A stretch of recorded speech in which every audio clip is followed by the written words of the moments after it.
കാന്തപുരം വിഭാഗം സംഘടിപ്പിക്കുന്ന സമസ്ത കേരള ജമിയത്തുൽ ഉലമയുടെ 100ാം വാർഷിക പ്രഖ്യാപന സമ്മേളനം ഇന്ന് കാസർഗോഡ് നടക്കും. എബി വിഭാഗം ജനറൽ സെക്രട്ടറി കാന്തപുരം അബൂബക്കർ മുസ്ലിയാർ സമ്മേളന പ്രഖ്യാപനം നടത്തും. കാന്തപുരം വിഭാഗം സംഘടിപ്പിക്കുന്ന സമസ്ത 100ാം വാർഷികാഘോഷങ്ങളുടെ ഭാഗമായി 3 വർഷം നീണ്ടു നിൽക്കുന്ന ആഘോഷങ്ങളും പദ്ധതികളും സമ്മേളനത്തിൽ പ്രഖ്യാപിക്കും. വിദ്യാഭ്യാസ, തൊഴിൽ, നൈപുണ്യ വികസന മേഖലകളിൽ ഗുണനിലവാരവും സ്വയം പര്യാപ്തതയും വർദ്ധിപ്പിക്കുക എന്നീ ലക്ഷ്യത്തിലൂന്നിയ പദ്ധതികളാണ് നടപ്പിലാക്കുന്നത്. രാജ്യത്തിൻ്റെ മതസൗഹാർദ്ദവും ഐക്യവും സംരക്ഷിക്കുക, വിദ്യാഭ്യാസ, സാമൂഹിക, സാംസ്കാരിക മണ്ഡലങ്ങളിൽ പൊതുജനങ്ങളെ മുൻനിരയിലെത്തിക്കുക, നവോത്ഥാന മേഖലകളിൽ സമസ്ത ചെയ്ത സേവനങ്ങൾ അത് സമൂഹത്തിലേക്ക് എത്തിക്കുക എന്ന വലിയ ദൗത്യമാണ് ഈ സംഘടനയ്ക്ക് നിർവഹിക്കാനുള്ളത്.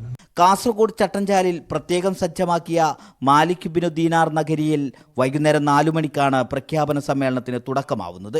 സമ്മേളനത്തിൽ സമസ്തയുടെ 40 കേന്ദ്ര മുഷാവറാംഗങ്ങളും സാമൂഹ്യ സാംസ്കാരിക രംഗത്തെ പ്രമുഖരും സംബന്ധിക്കും. സമ്മേളനത്തിന്റെ ഭാഗമായി തളങ്കര മാലിക് ദീനാറിൽ നിന്ന് ഫ്ലാഗ് മാർച്ച് നടത്തി.